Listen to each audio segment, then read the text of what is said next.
स्वामी समर्थ स्वामीज लाईफस्टाईलमध्ये तुम्हा सर्वांचं खूप खूप मनापासून स्वागत आहे। तर सकाळी सकाळी छान अशी दिवसाची सुरुवात आणि त्याचबरोबर आज मला बटाटे आणि साबुदाण्याचे बटाटा साबुदाणा आणि वरई ह्याचे खारवडे करायच्यात म्हणजे चकल्या करायच्यात। तर ते पण तुम्हाला दाखवते कसे करणार आहे ते। देवपूजा वगैरे झाली तुम्हाला दाखवते, फुलं व्हायचे राहिलेत फक्त। आणि इकडे बघू शकता ही वरई आहे ना, मी एक रात्रभर भिजत घातली होती। 1 किलो वरई आहे आणि हा एवढा साबुदाणा आहे। तर पावशेरभर घेतलाय फक्त, उगं कुठंतरी एखादा दाणा छान वाटतो म्हणून। आणि वरईचेच फक्त करणार, वरई बटाटा आणि साबुदाणा हे तिन्हीचे मिक्स चकल्या करणार आहे।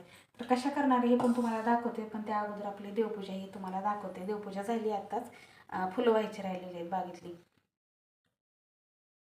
चला तर असंच व्हिडिओमध्ये कंटिन्यू राहा आणि व्हिडिओ आवडला तर लाईक करा, शेअर करा आणि अजून जर कोणी आपल्या चॅनलला सबस्क्राईब केले नसेल तर नक्की सबस्क्राईब करा। आणि जिथे आपण लाईक करतो ना तर तिथं हाईप म्हणून येत आहे, तर हाईप पॉईंट द्यायला विसरू नका।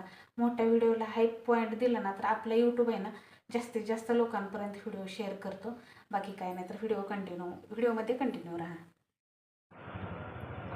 चला तर देवपूजा केली होती मगाच, पण फुलं व्हायची राहिली होती आणि आता सुंदर अशी आपली बाग फुललेली। तुम्हाला पाहून कसं वाटतंय कमेंटमध्ये सांगा।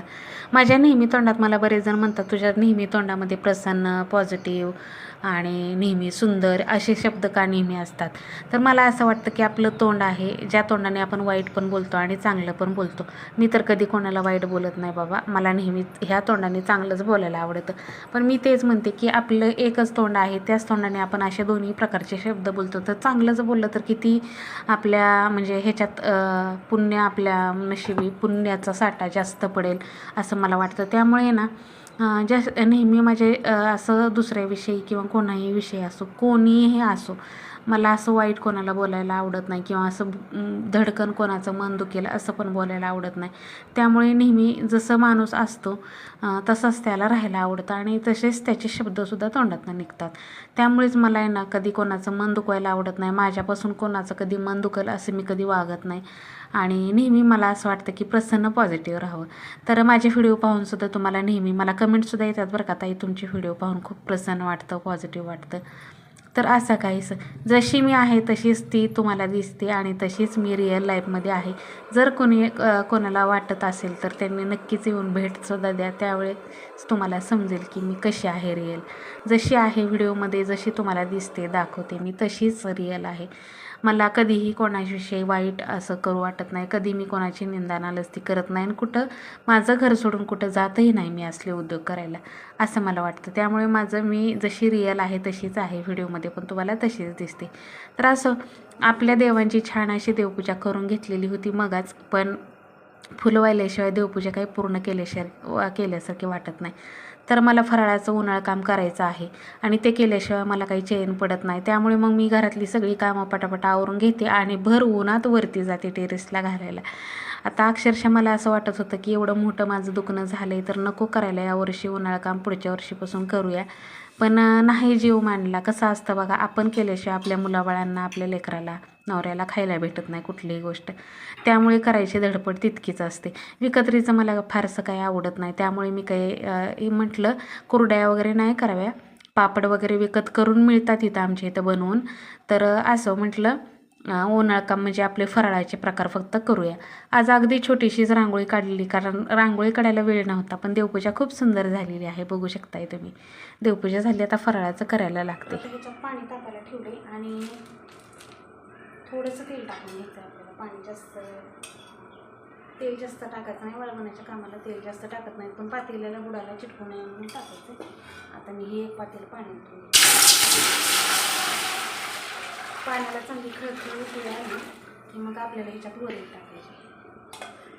उकळी येतच राहणार आहे, त्यात काय पाणी उकळू एवढं मीठ टाकलं पाहिजे। मीठ आपल्याला लागत तसं चवीप्रमाणे टाकायचं, कारण उन्हाळी वाळवणाला जर जास्त मीठ झालं तर वाळवून परत खारट लागतं आणि ही वरई भिजवलेली आता ह्याच्यात टाकलेली, पण आणखी पाण्याला उकळी आली नाही। पाण्याला उकळी परत आपल्याला थांबावं लागेल। बटाटे उकळून घेतले, आता फक्त तेल मीठ टाकून मी पाणी उकळायला ठेवलं. चांगलं पाणी खळखळ उकळलं की त्याच्यामध्ये वरई टाकायचे. तर बघू शकता पाण्याला भरपूर अशी कडक उकळी आलेली आहे.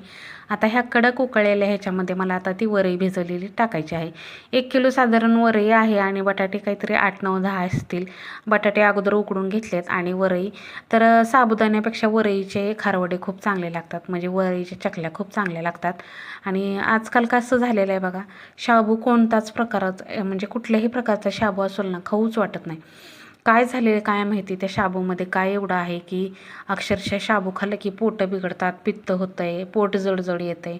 त्यामुळे शाबूचा कोणताच प्रकार आता खाऊ वाटत नाही. साबुदाण्याच्या पापड्यासुद्धा उगं मी थोड्याशा नावाला केल्यात, पण खाऊच वाटत नाही असं झालं आहे.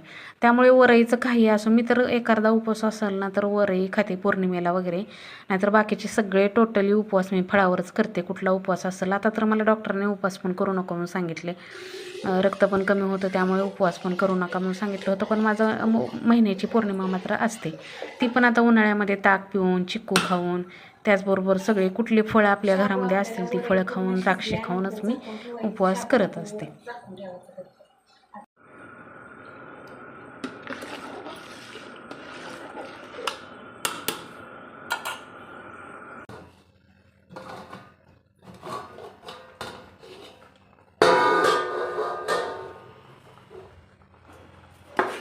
थोडीफार शिजत आहे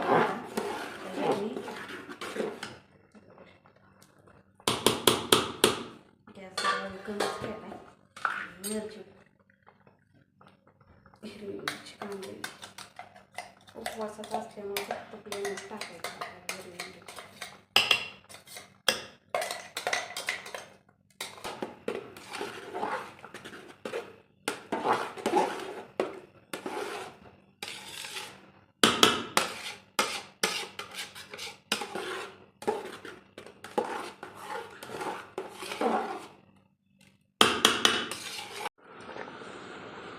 आपल्याला वरईचा भात शिजवून घ्यायचा असतो. वरईचा भात शिजवून घेतल्यानंतर आता त्याच्यामध्ये सगळं तर अगोदर टाकलेलं आहे.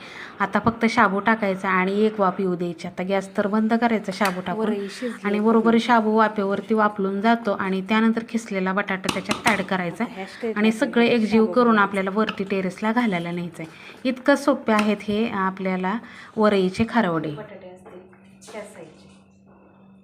साईजचे 10-12 नाही, 10 नाही, 7, 8, 9, 10 असतील. तर एवढे बटाटे मी काय मोजले नाही, पण साधारण 2.5 ते 3 किलो बटाटे असतील हे.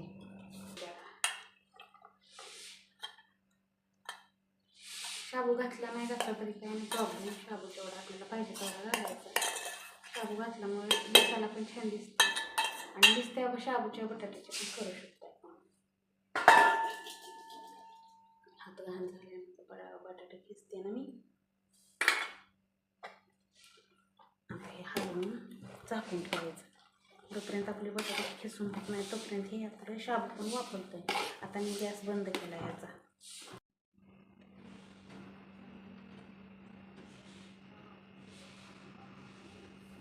ह्याच्यात निम्मा खिसलेला टाकले, आता राहिलेला निम्मा टाकते.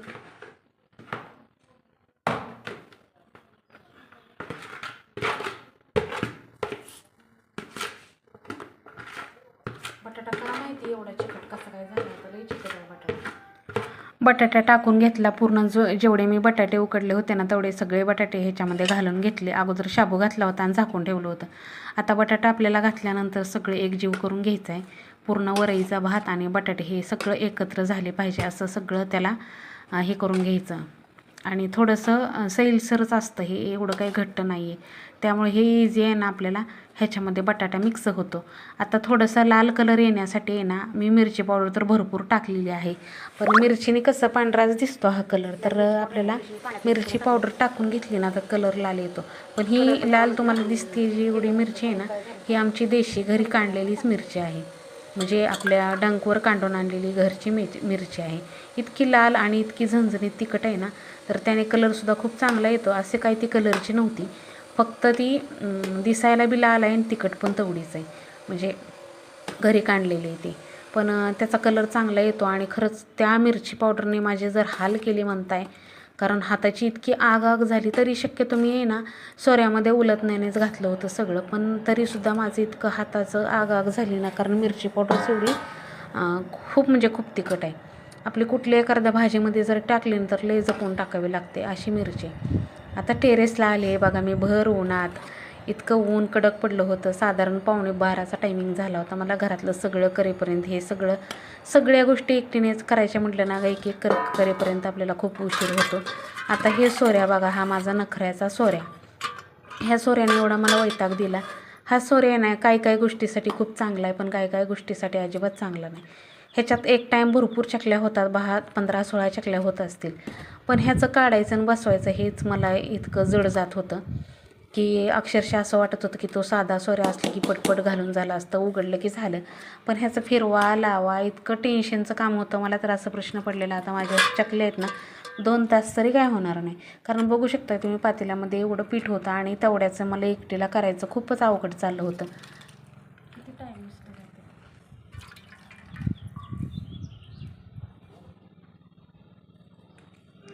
मांडी घालून खाली अशा व्यवस्थित अशा चकल्या घालण्याचा प्रयत्न केला. 2-3 सुरुवातीच्या चकल्या काही गोल आल्याच नाहीत, पण नंतर मात्र गोल बरोबर घातल्या चकल्या.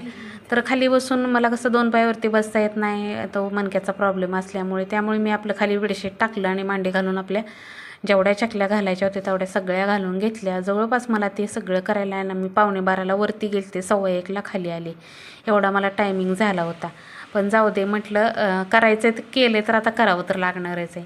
आणि झालं आता एवढे 2-3 प्रकार केले की परत काय उन्हाचं काही करणार नाही. आता फक्त सांडगे करणार आहे. सांडगे ती काही घरात बसून घातले आणि परत उन्हात नेऊन ठेवलं तरी चालतात, आपले मिक्स डाळीचे सांडगे. तेच तेवढे करणार आहे आता, बाकी नाही काय करणार. कारण ह्यानीच माझी झाग जिरवली आणि खूप त्रास झाला मला उन्हामुळे. तर झालेल्या आहेत माझ्या चकल्या करून. आता तुम्हाला रेसिपी कशी वाटली हे मला कमेंटमध्ये सांगा. जर रेसिपी आवडली असेल तर लाईक करा, शेअर करा आणि लाईक केल्यानंतर हाईप द्यायला विसरू नका बरं का मैत्रिणींनो. तुमचं हाईप माझ्यासाठी खूप महत्त्वाचं काम करते. इकडे तुम्हाला जवळनं दाखवते हे सगळ्या चकल्या मी कशा केलेल्या आहेत त्या बघू शकता. वाकड्या तिकड्या चकल्या येत होत्या आणि सोऱ्याने ना हात खूप अवघडत होता आणि असं झालं होतं की नाचता येणार ना, अंगण वाकडं असं काहीसं झालं होतं. ह्या सोऱ्यामुळे खरं तर मला वैताग आला होता. छान मस्त नंतर गोल अशा चकल्या घालून घेतल्या. खूप छान पण झाल्या बरं का चकल्या आणि तळूनसुद्धा पाहिलेल्या आहेत. शनिवार असला की ह्यांचा मग शनिवारी तळते आणि त्यामुळेच आपले हे उन्हाळा काम करायला घातलं ना, त्यामुळेच आपले व्हिडिओ लवकर येत नाहीत, टायमावर येत नाहीत मैत्रिणींनो. जरा थोडंसं उन्हाळा काम होईपर्यंत मला हे करा आणि त्यानंतर आपले रेग्युलर व्हिडिओ येतच राहतील. ह्या चकल्या कशा जरी घातल्या ना तर वाळवून खूप छान होतात. नुसत्या आपण रेषा जरी मारल्या ना तरी काय प्रॉब्लेम येत नाही. असं काही ह्याचं असं नाही की गोलच घालावं, पण गोल घातलं की एक टापटीपमध्ये आणि छान दिसतं म्हणून गोल घालायचा आटाच. नाहीतर हे आपण शेवटी खाताना तोडूनच खातो. पण मी तर बघा गोल घालत बसले नाही. मला जशा जमेल ना तसे मी ह्याचे एडे फिरवत राहिले. शेवटी माझे थोडंसं राहिलं होतं पीठ आणि जागाच कमी पडत होती. त्यामुळे मी काय केलं, जिथं जागा मिळेल, जिथं दिसते ना थोडीशी जागा शिल्लक आहे तिथं घालून घेतल्या. एवढ्या सगळ्या चकल्या करेपर्यंत भर ऊन झालं होतं आणि भर उन्हाच्या मी सगळ्या चकल्या झाल्या माझ्या कंप्लीट करून आणि बाकीच्या चकल्या वाळतसुद्धा आलेल्या होत्या. ह्या चकल्या करेपर्यंत तुम्हाला जवळनं दाखवते. इकडे बघू शकता आपल्या चकल्या सुंदर झालेल्या आहेत. चवीला तर अप्रतिम झालेल्या आहेत, कारण मी तळूनसुद्धा पाहिल्या होत्या. मला काही दम निघत नाही त्यामुळे मी तळूनसुद्धा दाखवलेल्या आहेत. पण हे आंबटवले असतानाच तळल्या होत्या, ह्याला काही वाळलं नव्हतं जास्त, पण तरीसुद्धा खूप छान झाल्या होत्या. आणि इकडे बघू शकता तुम्हाला तोडून पण दाखवते. तेल थोडंसं वाळवण्याच्या ह्याच्यामध्ये तेल राहतंच तरी पण इकडे. आणि परवा केलेले वेपर्स. तर अशी होती चकल्यांची रेसिपी. तुम्हाला कशी वाटली, आवडली का नाही मला कमेंटमध्ये सांगा. व्हिडिओ आवडला तर लाईक शेअर सबस्क्राईब करा. श्री स्वामी.